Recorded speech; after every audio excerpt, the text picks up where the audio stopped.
I am not some kind of wizard. I don't know why you thought that of me. Zach's back on the yellow submarine over there. How you doing, Dude. folks? This. You got your Jags. Dude, once again. He's got his Jags. Pantomime. Right. Visual medium. Again. Visual medium. Still can't get the reverse movement down. But you know what? Maybe I never will. And that's okay. That's what the guys in 619 do. That's what we do, man. We're almost there, but not quite. We're doing our darndest, though. I mean, tell us we're not. Yeah, I mean, hey, what the fuck they gonna say? I don't care. Fuck them. All right, you ready to get going, man? Yeah. Dennis already shouted us out that we're the guys from 619. We're here to just talk, honestly. I've been thinking about that a lot. I think my favorite part about what we do is not even like I'm trying to, give the best picks in the world. I just like talking.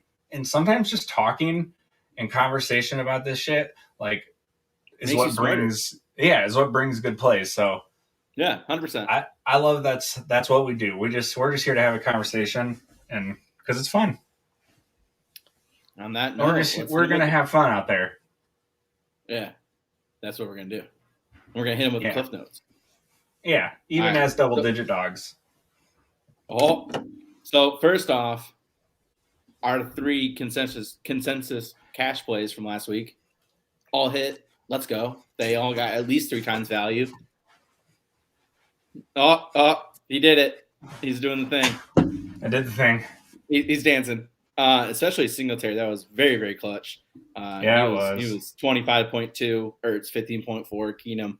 Little low, but he was fine. 14.5. That's exactly what you wanted. You wanted, like, not bull crap. As long as you got double digits and close to 15, you were good because you led you to pay everywhere else. So you knew you were going to make it up. Right. No, my turn. Oh, you're not going to this weekend in a second, but this Sunday was no sweat. Like, this was the easiest sweat I had all season. It was so awesome to end on that. You hit him with the Skip Bayless. It's my turn. Get out. All right, you go. That was it, man. It was just no sweat. The only sweat I had was like just the afternoon. It was like Grayson got hurt, and that really fucked me because I was in the money, like nice in the money going into the afternoon. And with him getting hurt, I only had Ertz and Singletary, and they both did well. But man, if I could have had Grayson, so my only sweat was like kind of dropping in the ranks in the GPP money. But other than that, nailed it. Yeah, I cash line did great. Thank you, Sun God. Amon-Ra St. Brown again. Did it for me. Him.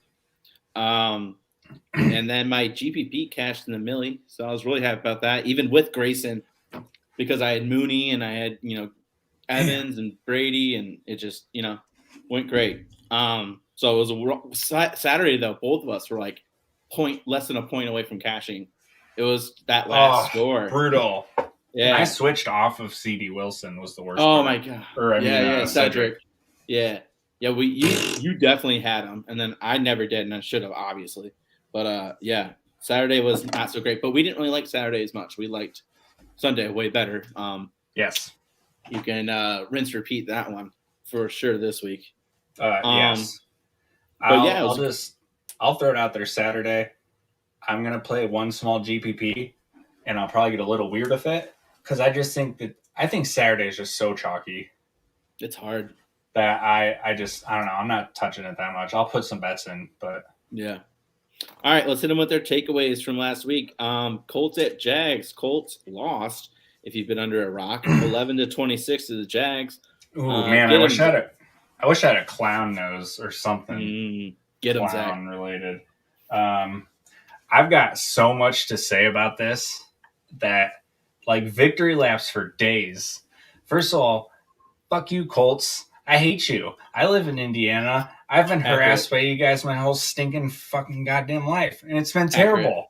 I had to be raised around all of you while Peyton Manning terrorized me. And then the few times I was good, we still got terrorized by you. And then you got Andrew Luck for free, and you just had to watch Curtis Painter for 1 year. That was it. It's not fair. It's, you know what? And then he retired, and you're like, oh, woe is me. Things suck. And I'm like, well, welcome to the rest of the league.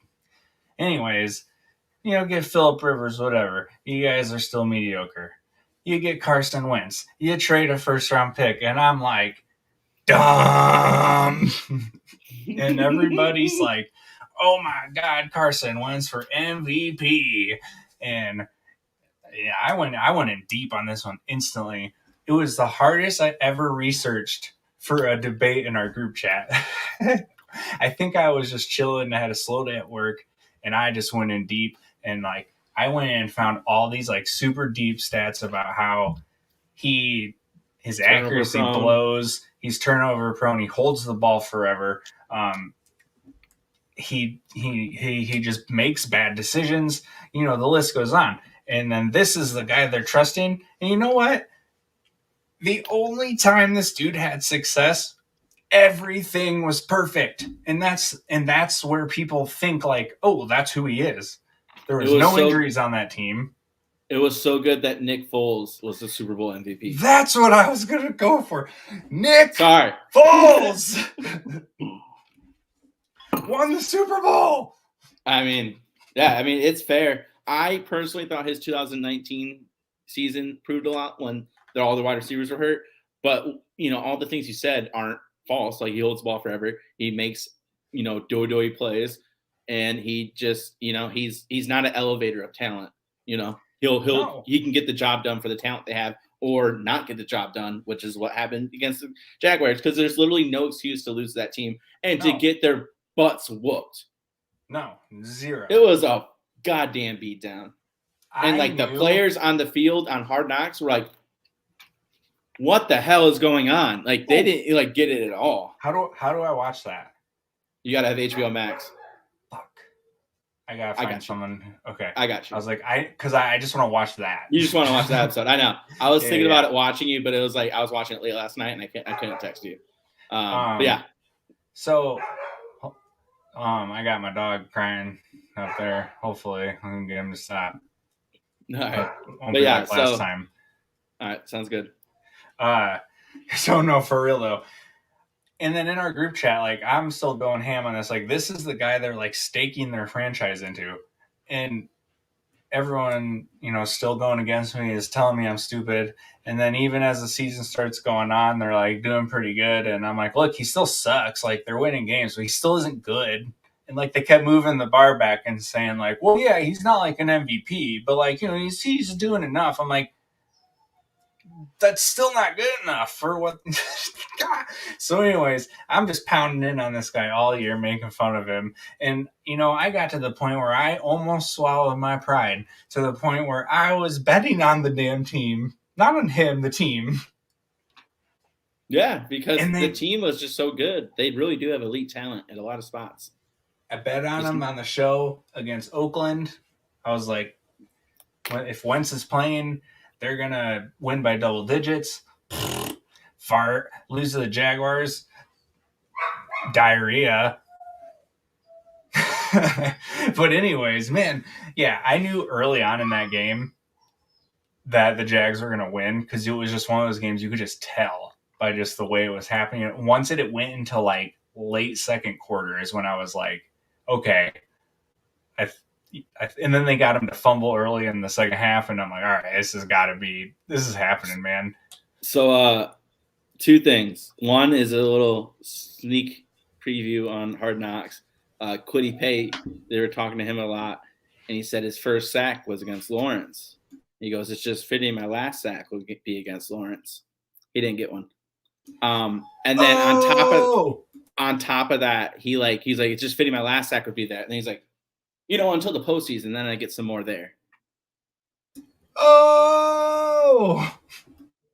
Yeah, so ultimate egg on his face. I hope he gets dragged publicly for that. And then the other thing, you mentioned the clown nose. Like, the Jags were dressed in clown because the franchise is run so bad. They dressed as clowns, and they still whoop you like that with the game to win to get into the postseason. All right, we got to wrap it up. Embarrassing. That's enough cold smashing. It's bad. Embarrassing. It's bad. 7 Pro Bowlers. That's true. Hang the banner. I'll be right Um, back. Gotta right. go. Please the dog. That's all right. I got this. Clear the paint. Take it away, Piano Man. Niners at Rams is our next game, 27-24. Niners won. It was, the biggest comeback against the McVay led team. So that was really, really cool. I placed a long time wager back in March for the Niners to win the conference. So I'm very happy they were able to make the playoffs. And then it's just my guys, Debo and Ayuk.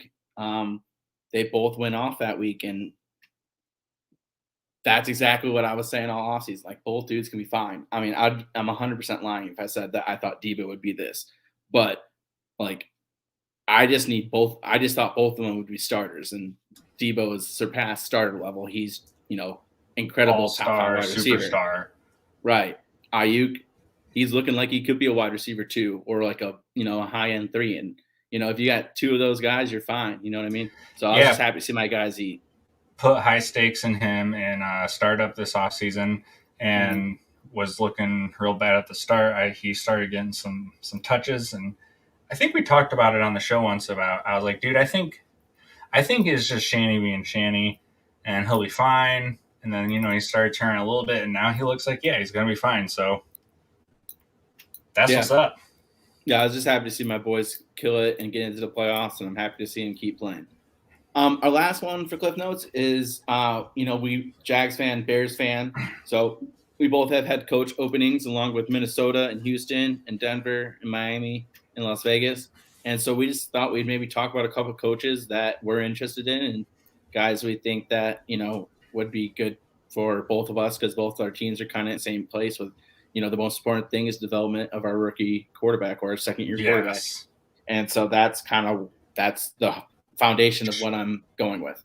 Shout out to the haters. We still have the best 2 rookie quarterbacks. PFF had Mac Jones as his QB1 for like all pro QBs for the rookie team. And even they're saying like his play dropped off, but he was just the most consistent. Dude, he played way more than like Lance or Fields or even Wilson because he got hurt. And then two, like, even they did mention that like he was the last one picked, and that meant he went to the best situation. It's That's just what I'm saying. I just love watching all the things the chickens come to roost, because like the dude wasn't asked to do anything, and the league figured him out because it's not complex. Right. I'll say because he's sitting there in a lot of positive game scripts. He's got like a nice running game sitting there, good defense. Like he's got it made. Right. And so speaking of that, one of my favorite head coaches is Josh McDaniels. I know he kind of flamed out in Denver, but I just think that he's been in a lot of offenses and he's been around a lot of greatness, and I think he's very structured, whereas I felt like Nagy was very like scatterbrained, and we'd have stupid offensive penalties like illegal shifts 3 times. Right. It'd be like 3 illegal shifts a game. It's ridiculous. So I like him. I like Lombardi, longtime Saints offensive, coach, quarterback coach, OC, and now he went to Chargers, and Herbert was insane. I think he would be a good guy to give a fresh start. And then my last one is Daboll, from Buffalo. Like, I get people keep calling him, all the Bears fans calling him Fat Nagy. It kind of fits. It kind of fits. But I think he's better. And he unequivocally gets the benefit of Josh Allen reaching his potential. Like, I get you can go Diggs because he got better weapons and things like that, but I believe in him. I think he could develop Fields even if he's not a great coach. If he hires a good coordinator and is not the play caller, I would be fine with him being the coach. I'm out on him as a play caller. Because he passes too much? All the time. It's ridiculous. And we were texting about it. To me, it's like we get how often you just see Allen scrambling around making shit happen on his own or running for 20 yards on his own. Like, it's so much off script stuff on that team, like more than anybody else in the league, I think. I mean, that's just off eye test. I don't know. I have no proof of that statement, but like, to me, it just seems that way. And it could just be that Singletary and Moss aren't that great. Right. But also, too, to me, it says that his plays maybe aren't the shit that we think it is. Or he's developing. That's how Allen wants to play. Like that wouldn't Right. surprise me either. And he's leaning into it. We don't know the behind the scenes, and we never will. Right. So I just think that Josh Allen's development from first 2 years to years 3 and 4, I've never seen anything like that. No, I've me never neither. seen it. And so, Ever. I think he gets credit for that at very least. I do. What about you? What coaches are you looking at? Brought a visual. I'm on the train. I'm on the Byron train. Bring him home. Screw everybody else. Give me Byron fucking Leftwich. I'm putting on my jersey. Black alternate. This bad boy is probably from 2005. Let's go. Byron Leftwich. I'm game. I like him too. The more things just keep reading about him, seeing things on Twitter, I'm just all in. Second, side note, I'm all in on anybody who doesn't result in Trent Baalke being the GM. But aside from that, I don't know. I think you just need that young guy to pair with a young quarterback, because you can't, if you have that young quarterback, you can't risk your coordinator getting snatched. Mm-hmm. Yeah, because you don't want to switch systems after a year. Right. So I think it's so huge. So give me Byron. Secondly would be Kellen Moore right now. Because right now we swung for Urban, and it was obviously stupid, but like there was a shred there that like it could have been great. Very small sliver, but like it was still there. Mm-hmm. But I don't know. Maybe it's just the homer in me, and I loved him as a player, and he got treated like shit in Jacksonville by the local fans. Racist. And the fact that he like wants to come back, like he would be invested in that city and the fan base, and like honestly, that team needs that. Yeah, that's why everyone in Chicago, a lot of people in Chicago want Harborough, because he played for the Bears, and right, like I get that. Like to have someone there who has more investment than just winning for themselves. Like, I feel like that would be so huge for them. I love Byron. He's a great guy. The way Arians and Brady have talked about him, I think is the other thing that has like really sold me. Like Arians like sounds legitimately concerned that he's going to be gone. I'm sure. Yeah, he's been calling plays for years. He's definitely grown, in my opinion. Alrighty. We're ready for some bets? Yeah. Alrighty. So I got a big bet that I'm going to be playing. Yeah, that's what they all say. Game. That's what Zach his is a little bit bigger than mine. But okay. I'll talk about True story. I have a 3-year-old, and obviously perspective, walks in on me taking a piss the other day and just goes, "Dad, your penis is so big." That was like, okay. Like, that's the kind of shit kids say, and you have to not laugh. Right, because then they'll say it over and over and over again. Yeah. Right. Oh, God. Yeah. It was too funny. Yeah. A big ego boost for you. Right. I mean, not the like I said, perspective is where that comes from. Anywho, moving on, sex man. My favorite play of the week, my bet, is Debo to score. Minus 115. He does it almost every game. I think he's missed one in the last 7 or 8 games. He's just really, really, really good. And I don't think Dallas, I know Trayvon Diggs has been good, but he also gives up. Right. And I mean, Debo went for 1,400 yards receiving, 300 yards rushing. Good luck. I love how split the fantasy I guess just football Twitter is on Diggs. Like people either love him or hate him. Like, why can't you be like, dude, this He's guy's really gonna good, go out. But yeah, like if you see someone talk about how good he is, everyone's like, whoa, look at this play, he got torched. I'm like, yeah, he's gonna get torched sometimes, but he's also gonna apparently take 6 picks of the house a year, and I'll take that on my team. Jeez. And like breakups, and he's just good coverage that they don't pass towards him. He's a good player. There's no doubt. Yes. If you don't think so, then you're just hating. My second favorite play is going against Zach. It's Bills money line minus 200. Love that move. I have zero doubts that Josh Allen will handle the Patriots. See, I think you're whack, man. I think Pat's money line is my sleeper pick of the week. You know what? Who says I'm whack? Gabby says that you're whack. Right here. Gabs. My cat, Gabby, says you're whack. Did you hear it? Says you're whack. Named after Blaine Gabbert. Yeah. She's whack. All she right. says you're whack. You're whack. My next one. No, I need to talk. It's my turn. Up. Just shut your mouth. You're just coming off stupid. God. You need your dirty little mouth to admit it. Yeah. And anyways, God. I don't think it's that crazy, dude. Okay. This it's not even a question for me. Bills are gonna win. No, man. We got Bill in the playoffs, and if you think that he was gonna go into like a week 15 or 16 game and give away his blueprint on what he knew, dude, it's Bill. I don't give a shit if any other coach had. Dude, it's Mac Jones. It's Mac Jones. Mac Jones.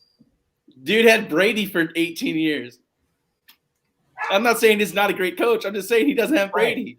Let's see what happens. I'm not saying they're going to win the Super Bowl. I'm saying they have a shot at an upset. We'll see. I personally love the Bills money line. Anywho, we're going to move on. I personally think the Patriots money line has a little bit of value. My next one, I'm really torn which one I'm going to go with. It's because you're stupid. Thanks. So I went with Arizona plus 7.5. It's an alternate line. I was going to say, well, that's a big one. Yeah, it's minus 185, so it's pretty conservative. I think they definitely stay within a touchdown.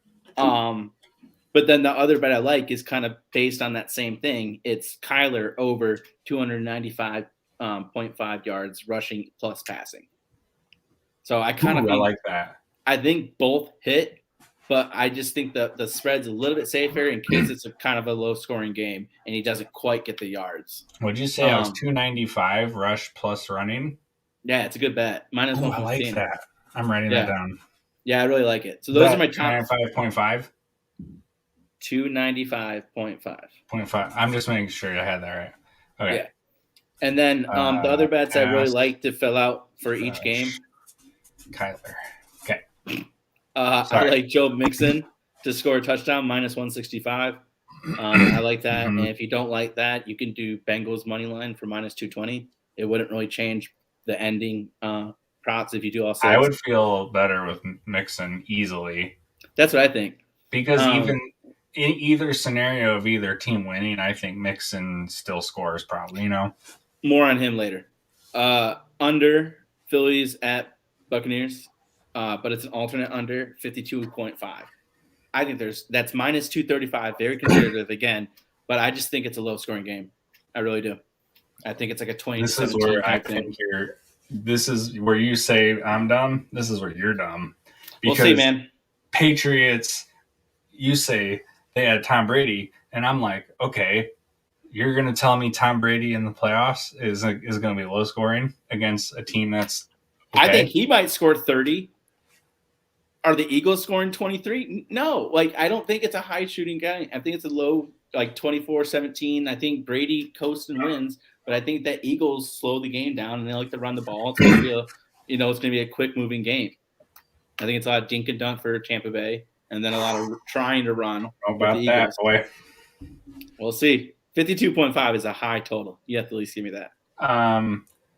Dude, I see 46. I know. I did an alternate line. That's why it's minus 285. It's minus 235. And then the last one, another alternate line. Super alternate. Chiefs minus 3. Minus All right. 475. Does not even screwing around with anything. God. Like, nope. I want one in every game. I'm doing that. I don't want to play with props and anything. I'm just gonna -3. They got that. That's a lock. And overall, that's plus 1100. We'll post these so you can see it. But anyway, maybe I'll make a fancy graphic. Maybe you will, or will teach me.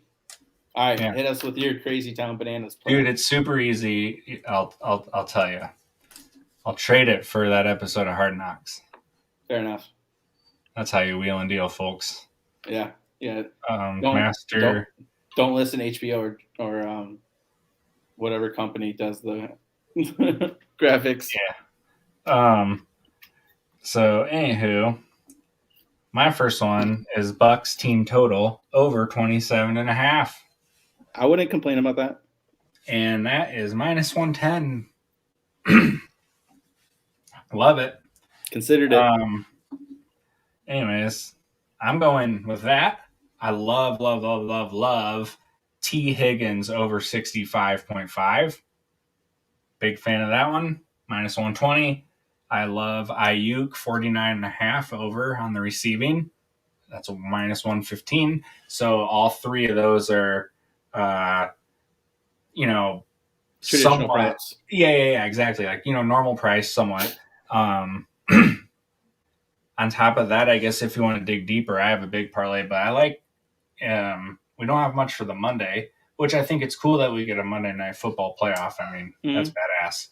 I like the Cardinals +4. Mm-hmm.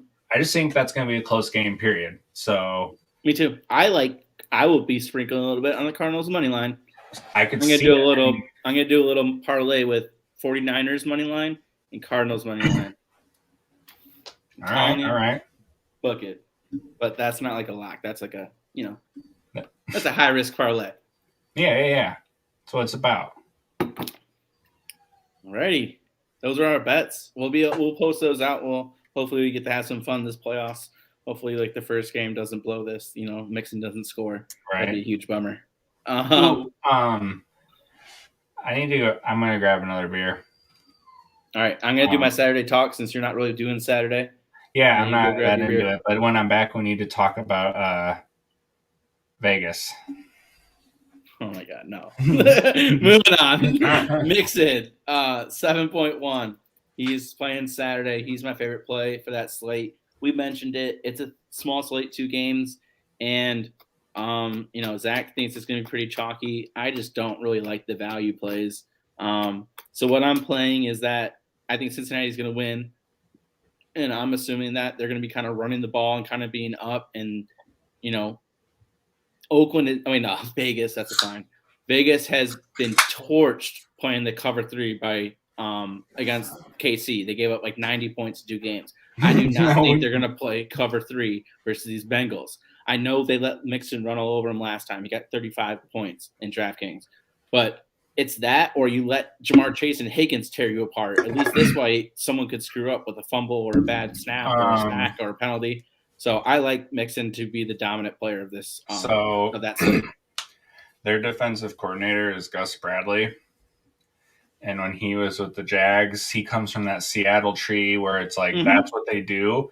And they don't fucking change it. No matter how stupid it is, no matter how crap your players are, no matter how little it's working, that's what they do.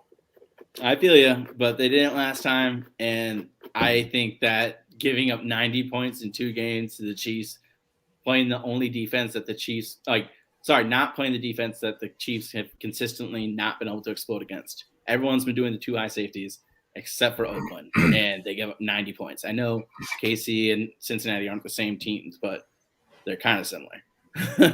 So I just think they're not going to let that happen. They're not going to let that happen. Mixon's going to be good. And then I'm kind of playing my boy Allen to kind of go off, and so I have a bunch of Bills. But I just like Allen for 7,900. I think he's absolutely the QB to play. He's really good versus good teams. Listen to this, Zach. All right, so he played Tampa Bay, 42 points. He played New Orleans. I know they missed the playoffs, but their defense was awesome. 28.7. Tennessee, 32.7. KC, 39.5. the most recent game versus New England when the weather wasn't absolutely bananas, 34 points. Like he does good versus the good competition. Like I just think there's no doubt in my mind that he will do what it needs to do. Like he'll be the juggernaut running through walls if he needs to. I'm the juggernaut, bitch. Tell me I'm wrong. You aren't wrong. That's why Dable sucks. I'm just kidding. Yeah, I just think the money line has some juice. All right, Jesus Christ. It's fair. It's like plus 160. I'm just saying. I think you're nuts for going against Allen. It's crazy talk. Which is crazy because I hated Allen and I used to publicly troll him all the time. And now I'm like, no, dude, he's Jesus. So yeah. Why don't you hit us with your Sunday cash plays? All right. Let me open up my lineup here. And I'm going Brady to Gronk is my first. And I already hit it a little bit, but it's the playoffs. And it's Gronk. It's Brady. I'm not overthinking it. It's Gronk City, bitch. I'm making a graphic of that. And I'm putting that in the quote where I said I'm making a graphic of that. Watch me. Yes, you are. That whole thing. Philly is really good on the boundary. That's not how you beat them. You beat them in the middle. And Mike Evans, Gronk's gonna eat. Mike Evans might get his versus Slay, but I don't think he's going to go out there and catch 8 for 165 and 2 touchdowns. So Gronk's going to be chalky. And when Gronk gets rolling, Brady fucking feeds his ass. No, I was watching Man and Rita, and he's basically said that when Gronk's having fun and feeling it, I look to give him the ball no matter what. He's unstoppable. Right. No, I really like that play. I have some more on that, but you keep going. Oops, I accidentally clicked out here. Oh, I'm going. You got to play Debo. They're feeding Debo. The offense is going through Debo. It's a 3-game slate. Take Debo. He's my number one cash play, and all I put next to it was best player in the slate. I know Tyreek's in there, but he's got the heel thing, and plus it's just he's been awesome, amazing. He's been better than Debo, but Debo's also been hurt and has to do more. Debo's the best player in the slate, in my opinion. Chiefs, you have to play him. Chiefs have shown that at this point, they don't give a fuck about stats. They're willing to just do whatever out there to get enough to win. They're not even trying to score 50 a game anymore. Kelsey missed a game and Tyreek got 2 catches. Exactly. So I think that's a huge takeaway I took from this season is the transformation of their offense of being willing to just take whatever and just win. They're not trying to light it up anymore, and people are bashing them for it, but that's smart. Dubs. Right. So anyways, that kind of scares me for this weekend because I don't know if you're going to spend up. I'm not playing Kelsey or Hill. Oh. All right. Actually, I don't have any Chiefs. I'm just going to go ahead and say my little side contrarian guy here is Boston Scott. I'm going back to the well. Your boy. He went from my arch nemesis to my boy in 1 week. Normally, I like the LGs, but now you feel an LG. Okay, so we probably got Miles Sanders back, I think, right? But he's got a hand injury. Boston Scott's always been their kind of shifty receiving guy. I think they're going to be down. I think they're going to be dumping off to him. Jalen Hurts has already shown that he's willing to. Mr. Garbage Time. Not this year. He is Mr. Scores most of his points during competitive games time. I disagree. Anywho. He's great in the 2-minute warning. Hurts has shown that he's willing to give him the ball. He's only 4'5", and that's his price, not his height. Is that his height? Damn it! Anyways, yeah, he's kind of like my sleeper guy, and he's definitely in my cash line. Take it away. All right. So like I said, Debo is my number one. You just got to play him. You're cray-cray if you don't. Yes. Second favorite is Dalton Schultz. He's only $5K, which is very strange. considering for him. how he's been going, and especially of late. It's no Gallup. That means he goes a little bit higher up in the ranks. He's 5,000, like I said. I think Dallas passes a lot because I think the Niners are kicking that ass, and they have to keep up. Like, I don't think it's going to be like a blowout. I'm just saying, like, I don't think the Niners are going to get stopped by Dallas. You know what I mean? And so Right. I just think like Dak's my quarterback. I just think they're going to have to pass a lot. I can't believe you're fading Brady, dude. You're just blowing me away with this. I'm telling you, soggy dollar. Niners Cowboys has a higher total at the end of the game than Bucks Eagles. Easy. No. But okay, I will soggy dollar. Then that's why I'm doing it. And he's cheaper than Brady. I'll soggy dollar the two of them. Oh, that's all right. We'll talk about this off air. We'll make it fair. Now, come on, you're getting guys like $3,000 more expensive. Moving on. I'm gonna look. Okay, you look like I got one more, dude. I got one more to say. 500. I got something else to say. All right. So Schultz he's too cheap. He's tight end 2 the last 4 weeks of the season. And full people are scoring. Just saying. He's better than your boy Gronk the last 4 weeks. And I'm saving money doing it. Yeah. And then the last one. I've watched my boy Tom Brady throw to the other guy, Gronk, like 800 times in the playoffs. Facts. Oh, it was so annoying when we would play back in our old keeper league because you had Gronk forever and I had Brady forever, and I would do fine until I fucking played you. Yeah, and then I always had Rodgers, and I'd always play Nelson in the championship and lose. Yeah, so it's the worst. All right, my last one is dependent on him playing, and it's playoff Lenny. I don't like him, but you have to respect the game. He has that hammy injury in week 15, but from week 10 to week 15, so that's including the game he got hurt. He was RB2. Like, dude is getting passes, and like I said, they're going to beat them in the middle with running the ball and doing dump offs and passes to Lenny. I think him and Gronk are going to score comparable, and so that's why I think it's a 2 tight end week. I'm playing Kelsey as well. If I'm not going to play Kelsey, I'm probably going to play Gronk. But I went for my Bucks. I'm going Lenny. I got Perriman, and then I got Bucks defense. So I'm kind of counting on Bucks getting up and then running the ball. And I think Bucks defense is going to put something on Mr. Garbage Time. I mean, I'm with you there.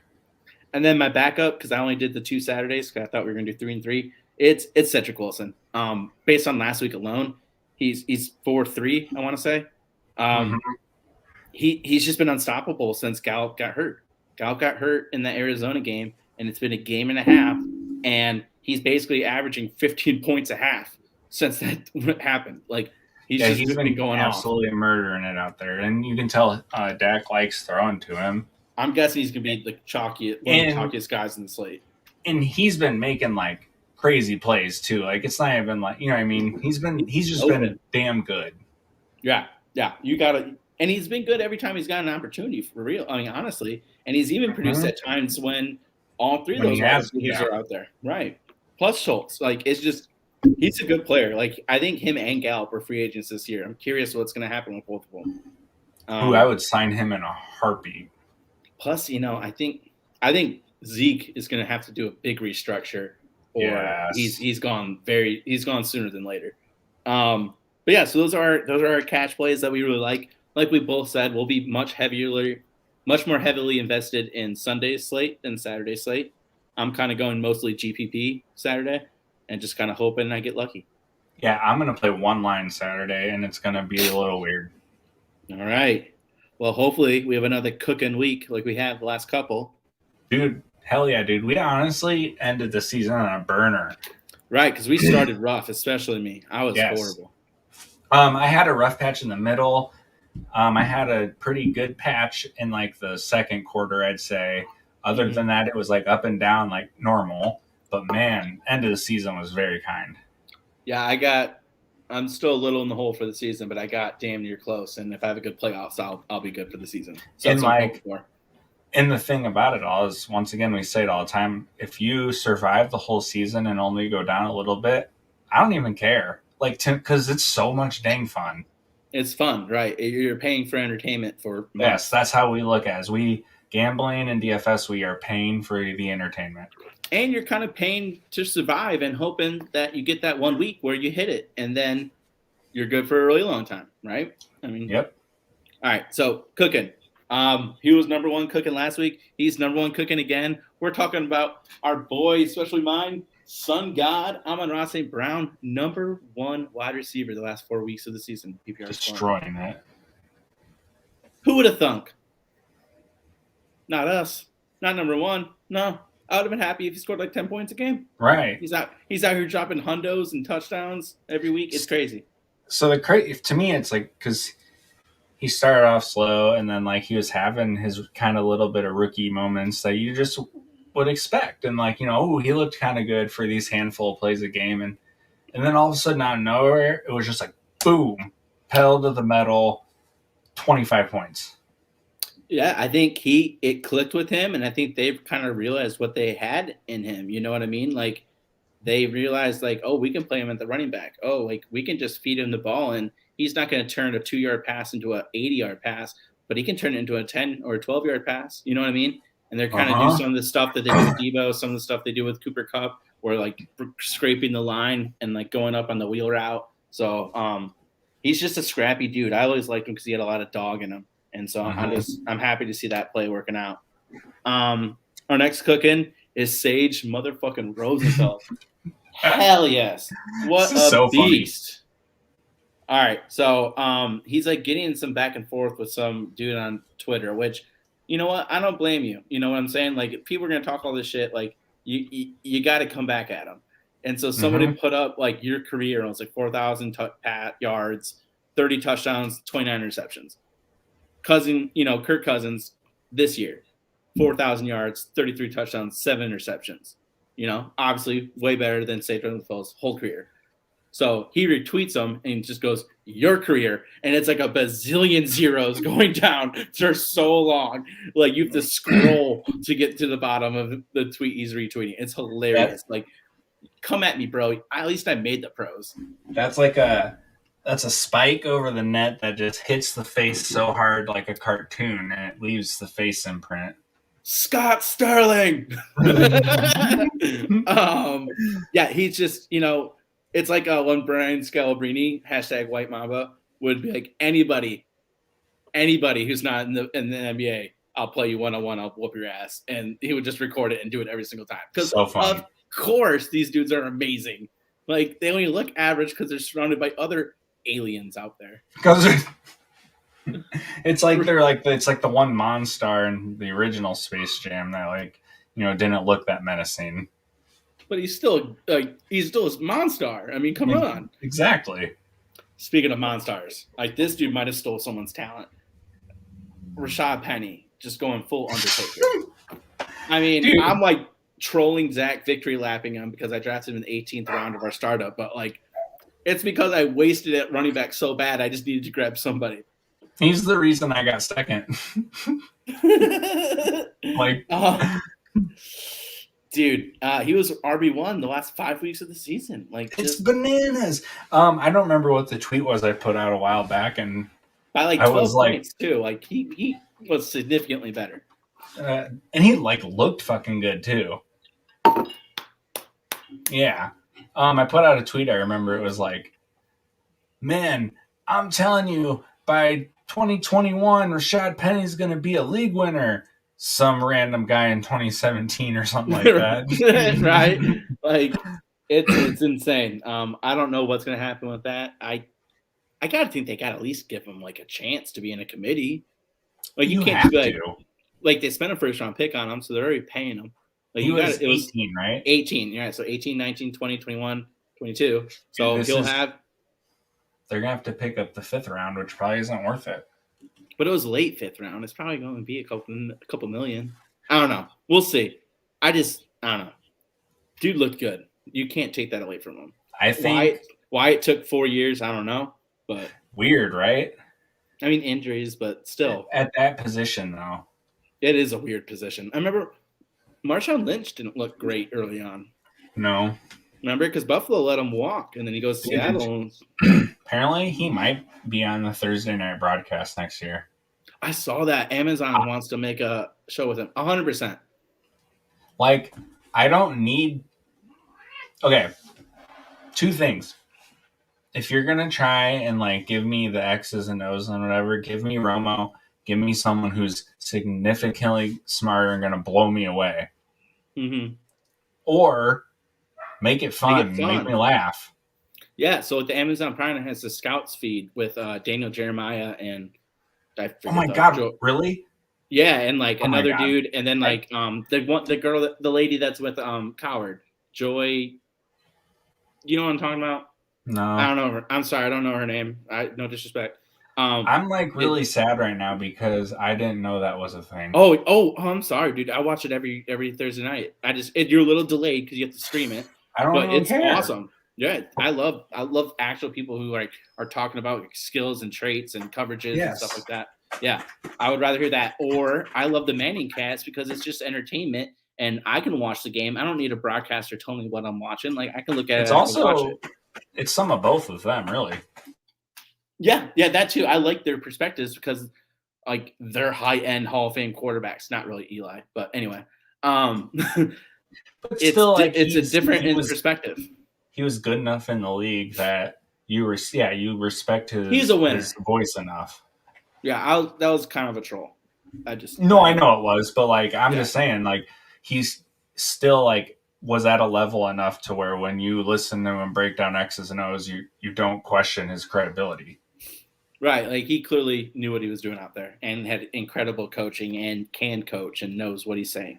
Like if Nate Peterman went on, we'd laugh at him the whole time.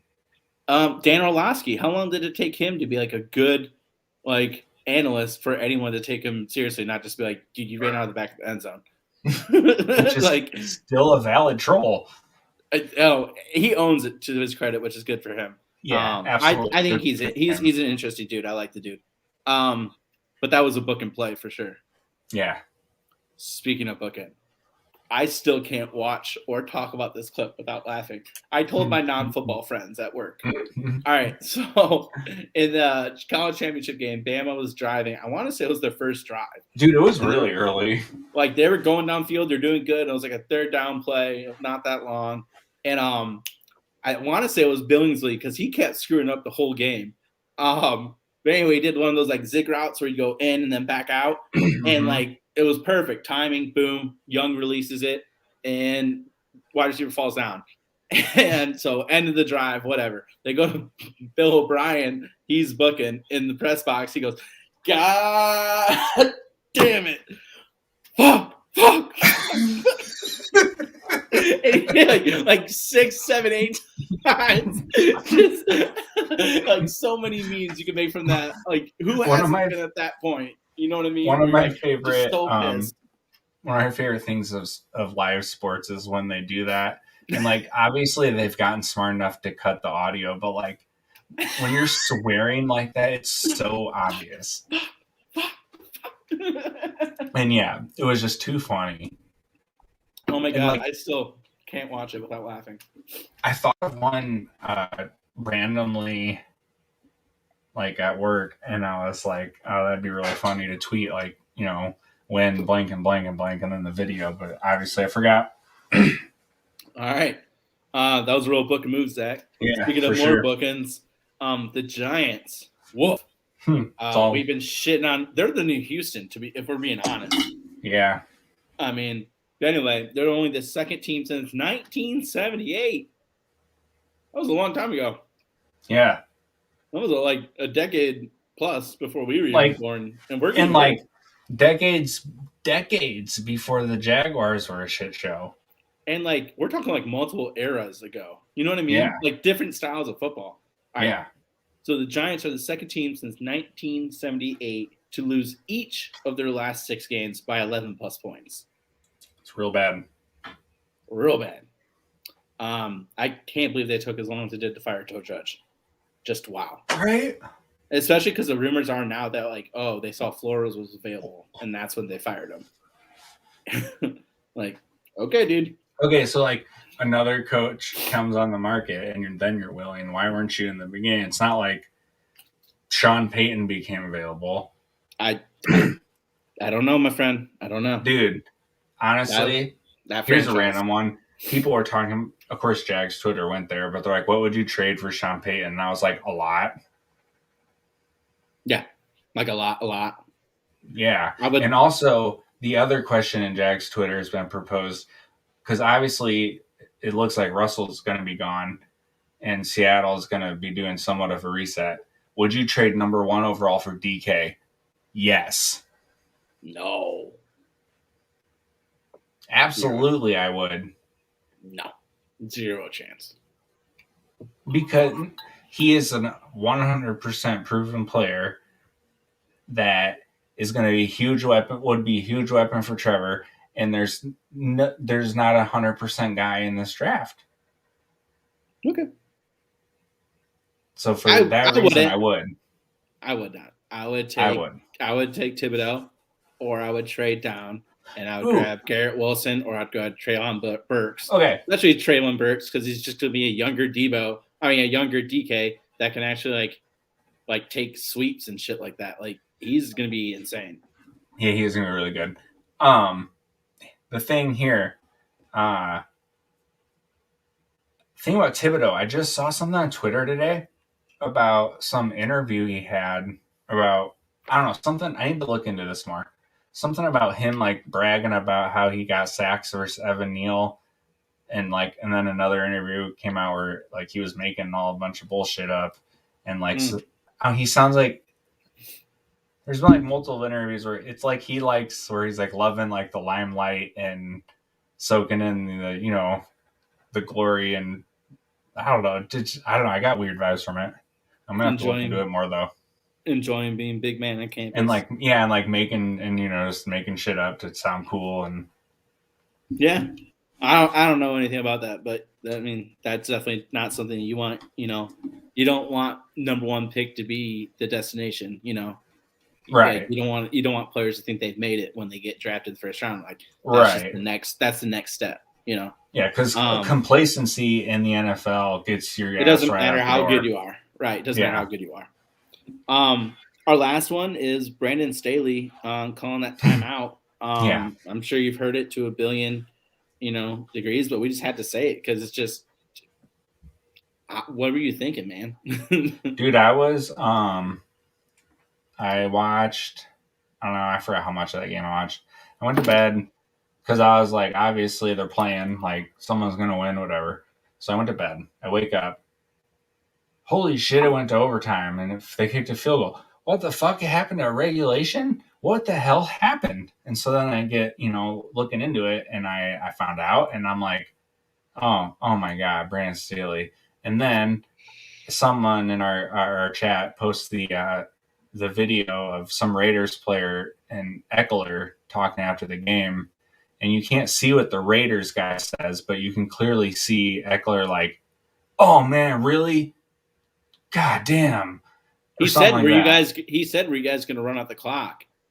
That's what he asked. Oh, and then okay. He goes, "Oh damn, really?" So that's why I think it's compared. So, and plus, Derek Carr said he was that changed our philosophy, whatever that means. Yeah, and he goes, and you could even see Eckler after the Raiders player says that, he was like, his body language after, like, wow, that's fucking wild. That's it. I mean, right. I personally love that game. I had Eckler as my showdown captain, and he did great, and so I made a good on DFS. Plus, I was good for my Sunday lineups. I literally cashed every lineup I played, and so I was just betting with free money, and I kept betting. Next drive will be a touchdown. Next drive will be a touchdown. I hit the last 3 of regulation. It was sweet. So that was a fun game. That's like one of those nights where you're up and you're like getting drunk and like you're just like live betting on something, and then you like wake up and you either like, oh, cool, or you're like, what the fuck happened? I did have Chargers money line, so that didn't work out great for me. But overall, very, very good Sunday.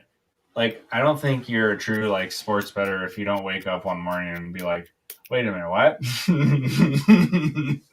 Or like you wake up and you're like, wait, I thought I only had this much in my account. Why do I have that much?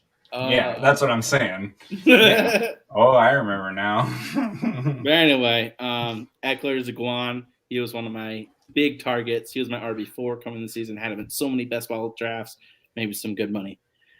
Speaking of Guans, we're going with our boy John Morant. One of the most electric and most fun players watching the NBA, easily. So likable. So the other night there was a game, and it was versus the Warriors, and it was really exciting. In the fourth quarter, John made a really good play to get a layup and one, and he kind of goes into the stands, is like, flexing and stuff, and a kid goes for a high five, and he denies him. And it's like a little kid. We're talking like 9, 10 years old, like little kid.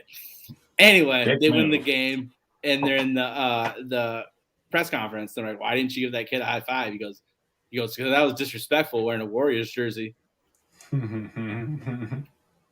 Yeah, and he goes, "Someone find his information, and I'll give him a Memphis jersey if he wants a high five. I'll give him a high five. I'll pay for it myself." And then like a day or two later, Memphis has a promo where any youth jersey a kid can bring in and swap for a John Morant or a Jaren Jackson jersey. Hell yeah. So freaking cool. Shout out to Memphis. My sister and brother-in-law live in Louisiana and their kids, and it's kind of become like a yearly tradition. We drive down and visit them for a week. And this year we decided to stop in Memphis as part of our drive. So we got an Airbnb there for a night on the way there and back. Dude, that's just a cool ass city. And if I want to go, dude, I would like totally live there. Like, I got a good barbecue. It just looked like there was lots of cool things to do. We didn't have like a lot of time. But like just driving around, it looked like a cool city. I would totally be a Grizzlies fan. Hell yeah. Like, yeah, I would love, it's the best. Dude, I would love to live in a small market, like NBA town or something. Wouldn't that be cool? I can see that. Yeah, to get season tickets. I just love that. Like, one, Tennessee is sports betting now, so I would I refuse to live in a place where I can't sports bet. Dude, that was brutal. I had to plan my trip around that, like, because Louisiana doesn't, and so I had to like. You have to. I just knew I was going to be off the grid for a week, and it sucked. I feel you. On top of that, John Morant, like, I feel like every game I get scared because he goes for like a disrespectful, arrogant, just like acrobatic dunk to disrespect somebody, and it's so cool. But I'm like, just because it's hardcore. I watched D Rose, young Russell Wilson vibes. D Rose, baby. Yeah, and that like explosiveness. I'm not gonna play. I was 8 when Jordan played his last game, so like I wasn't a '90s Bulls fan, But I watched the D Rose Bulls like almost every game, and yeah, John Morant is. I think he's random, athletic, which is crazy. Here's a random one. Shout out to Eric. Not that he'll ever watch this, but Eric. And I used, in middle school, high school, I spent so much time at his house. The playoff series versus the Bulls, I watched like that whole series with his dad. Not even Eric. Like Eric, like I just remember being there and like, oh shit, the playoff game's starting, and I would like always spend the night there, and I would just be there. And I just would go watch the game with his dad and then going out there after. And yeah, that was that crazy. I want to say it was Bulls Celtics. Mm-hmm. When Rose was a rookie, I want to say. And a bunch of crazy like overtime games. Yeah, it was wild. It was big time MJ versus like the 80s Celtics vibes where he went for, what was it? I want to say 62 or 61. And 69. Yes, of course. Yep, 69. Obviously. That's what he scored. Obviously. Yeah. Nice. No questions. It was a great game. Boom. Nailed it. Way to go, Jobin.